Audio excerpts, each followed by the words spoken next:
خالدين فيه وساء لهم يوم القيامة حملا يوم ينفخ في الصور ونحشر المجرمين يومئذ زرقا يتخافتون بينهم إن لبثتم إلا عشرا نحن أعلم بما يقولون إذ يقول أمثلهم طريقة إن لبثتم إلا يوما। আর এ ধরনের লোকেরা চিরকালে দুর্ভাগ্য পীড়িত থাকবে এবং কিয়ামতের দিন তাদের জন্য এই অপরাধের দায়ভার বড়ই কষ্টকর বোঝা হবে। সেদিন যখন শিঙায় ফুঁক দেয়া হবে এবং আমি অপরাধীদেরকে এমন ভাবে ঘেরাও করে আনব যে তাদের চোখ আতঙ্কে দৃষ্টিহীন হয়ে যাবে। তারা পরস্পর চুপি চুপি বলাবলি করবে, দুনিয়ায় বড় জোর তোমরা 10টা দিন অতিবাহিত করেছ। আমি ভালোভাবে জানি তারা কি সব কথা বলবে। আমি এও জানি সে সময় তাদের মধ্যে যে সবচেয়ে বেশি সতর্ক অনুমানকারী হবে সে বলবে, না, তোমাদের দুনিয়ার জীবন তো মাত্র একদিনের জীবন ছিল। ويسألونك عن الجبال فقل ينصفها ربي نسفا فيذرها قاعا صفصفا لا ترى فيها عوجا ولا أمتا يومئذ يتبعون الداعي لا عوج له وخشعت الأصوات للرحمن فلا تسمع إلا همسا يومئذ لا تنفع الشفاعة إلا من أذن له الرحمن ورضي له قولا يعلم ما بين أيديهم وما خلفهم ولا يحيطون به علما। এ লোকেরা তোমাকে জিজ্ঞেস করছে সেদিনে পাহাড়গুলো কোথায় চলে যাবে। বলো, আমার রব তাদেরকে ধুলি বানিয়ে উড়িয়ে দেবেন এবং জমিনকে এমন সমতল প্রান্তরে পরিণত করে দেবেন যে তার মধ্যে তোমরা কোনো উঁচু নিচু ও ভাঁজ দেখতে পাবে না। সেদিন সবাই নকিবের আহ্বানে সোজা চলে আসবে, কেউ সামান্য দর্পিত ভঙ্গির প্রকাশ ঘটাতে পারবে না এবং করুণাময়ের সামনে সমস্ত আওয়াজ স্তব্ধ হয়ে যাবে। মৃদু খসখস শব্দ ছাড়া তুমি কিছুই শুনতে পাবে না। সেদিন সুপারিশ কার্যকর হবে না, তবে যদি করুণাময় কাউকে অনুমতি দেন এবং তার কথা শুনতে পছন্দ করেন। তিনি লোকদের সামনের পেছনের সব অবস্থা জানেন এবং অন্যেরা এর পুরো জ্ঞান রাখে না। وعنت الوجوه للحي القيوم وقد خاب من حمل ظلما ومن يعمل من الصالحات وهو مؤمن فلا يخاف ظلما ولا هضما وكذلك أنزلناه قرآنا عربيا وصرفنا فيه من الوعيد لعلهم يتقون أو يحدث لهم ذكرا فتعالى الله الملك الحق ولا تعجل بالقرآن من قبل أن يقضى إليك وحيه وقل رب زدني علما ولقد عهدنا إلى آدم من قبل فنسي ولم نجد له عزما। লোকদের মাথা চিরঞ্জীব ও চিরপ্রতিষ্ঠিত সত্তার সামনে ঝুঁকে পড়বে। সে সময় যে জুলুমের গুনাহের ভার বহন করবে সে ব্যর্থ হবে, আর যে ব্যক্তি সৎ কাজ করবে এবং সেই সঙ্গে সে মুমিন হবে তার প্রতি কোনো জুলুম বা অধিকার হরণের আশঙ্কা নেই। আর হে মুহাম্মদ, এভাবে আমি একে আরবি কোরআন বানিয়ে নাজিল করেছি এবং এর মধ্যে বিভিন্ন ধরনের সতর্ক বাণী করেছি, হয়তো এরা বক্রতা থেকে বাঁচবে বা এদের মধ্যে এর বদৌলতে কিছু সচেতনতার নিদর্শন ফুটে উঠবে। কাজী প্রকৃত বাদশাহ আল্লাহ হচ্ছেন উন্নত ও মহান। আর দেখো, কোরআন পড়ার ব্যাপারে দ্রুততা অবলম্বন করো না যতক্ষণ না তোমার প্রতি তার ওহী পূর্ণ হয়ে যায়, এবং দোয়া করো, হে আমার পরওয়ারদিগার, আমাকে আরো জ্ঞান দাও। আমি এর আগে আদমকে একটি হুকুম দিয়েছিলাম, কিন্তু সে ভুলে গিয়েছে এবং আমি তার মধ্যে দৃঢ় সংকল্প পাইনি। وَإِذْ قُلْنَا لِلْمَلَائِكَةِ اسْجُدُوا لِآدَمَ فَسَجَدُوا إِلَّا إِبْلِيسَ أَبَى فقلنا يا آدم إن هذا عدو لك ولزوجك فلا يخرجنكما من الجنة فتشقى إن لك ألا تجوع فيها ولا تعرى وأنك لا تظمأ فيها ولا تضحى فوسوس إليه الشيطان قال يا آدم هل أدلك على شجرة الخلد وملك لا يبلى স্মরণ করো সে সময়ের কথা যখন আমি ফেরেশতাদেরকে বলেছিলাম আদমকে সিজদা করো তারা সবাই সিজদা করল কিন্তু একমাত্র ইবলিস অস্বীকার করে বসল এই ঘটনায় আমি আদমকে বললাম দেখো এ তোমার ও তোমার স্ত্রী শত্রু এমন যেন না হয় যে এ তোমাদেরকে জান্নাত থেকে বের করে দেয় এবং তোমরা বিপদে পড়ে যাও এখানে তো তুমি এই সুবিধা পাচ্ছ যে তুমি না অভুক্ত ও উলঙ্গ থাকছ এবং না পিপাসার্ত ও রৌদ্রক্রান্ত হচ্ছ কিন্তু শয়তান তাকে কুমন্ত্রণা দিল বলতে থাকল হে আদম তোমাকে কি এমন গাছের কথা বলে দেব যা থেকে অনন্ত জীবন ও অক্ষয় রাজ্য লাভ করা যায় فأكلا منها فبدت لهما سوآتهما وطفقا يخصفان عليهما من ورق الجنة وعصى آدم ربه فغوى ثم اجتباه ربه فتاب عليه وهدى শেষ পর্যন্ত দুজন স্বামী স্ত্রী সে গাছের ফল খেয়ে বসল ফলে তখনই তাদের লজ্জাস্থান পরস্পরের সামনে প্রকাশ হয়ে পড়ল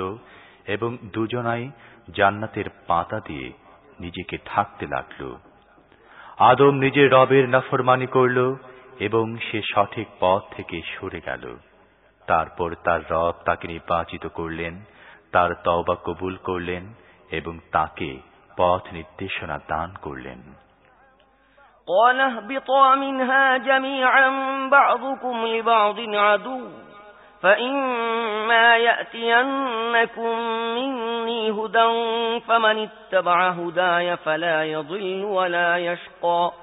ومن أعرض عن ذكري فإن له معيشة ضنكا ونحشره يوم القيامة أعمى আর বললেন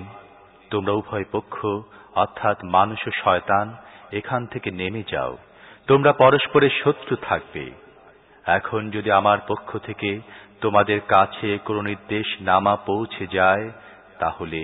যে ব্যক্তি আমার সেই নির্দেশ মেনে চলবে সে বিভ্রান্ত হবে না দুর্ভাগ্য পীড়িত হবে না আর যে ব্যক্তি আমার জিকির উপদেশমালা থেকে মুখ ফিরিয়ে নেবে তার জন্য হবে দুনিয়ায় সংকীর্ণ জীবন এবং কিয়ামতের দিন আমি তাকে উঠাবো অন্ধ করে قال رب لم حشرتني أعمى وقد كنت بصيرا قال كذلك أتتك آياتنا فنسيتها وكذلك اليوم تنسى وكذلك نجزي من أسرف ولم يؤمن بآيات ربه ولعذاب الآخرة أشد وأبقى أفلم يهد لهم كم أهلكنا قبلهم من القرون يمشون في مساكنهم إن في ذلك لآيات لأولي النهى সে বলবে হে আমার রব দুনিয়াতে আমি চক্ষুষ্মান ছিলাম কিন্তু এখানে আমাকে অন্ধ করে উঠালে কেন আল্লাহ বলবেন হ্যাঁ এভাবেই তো আমার আয়াত যখন তোমার কাছে এসেছিল তুমি তাকে ভুলে গিয়েছিলে এবং সেভাবেই আজ তোমাকেও ভুলে যাওয়া হচ্ছে এভাবে আমি সীমা লঙ্ঘনকারী এবং নিজের রবের আয়াত অমান্যকারীকে দুনিয়ায় প্রতিফল দিয়ে থাকি এবং আখিরাতের আযাব বেশি কঠিন এবং বেশিক্ষণ স্থায়ী তাহলে কি এদের ইতিহাসের শিক্ষা থেকে কোনো পথ নির্দেশ মেলেনি যে এদের পূর্বে আমি কত জাতিকে ধ্বংস করে দিয়েছি যাদের ধ্বংসপ্রাপ্ত বসতিগুলোতে আজ এরা চলাফেরা করে আসলে যারা ভারসাম্যপূর্ণ বুদ্ধি বিবেকের অধিকারী তাদের জন্য রয়েছে এর মধ্যে বহু নিদর্শন ولولا كلمة سبقت من ربك لكان لزاما وأجل مسمى فاصبر على ما يقولون وسبح بحمد ربك قبل طلوع الشمس وقبل غروبها ومن آناء الليل فسبح وأطراف النهار لعلك ترضى ولا تمدن عينيك إلى ما متعنا به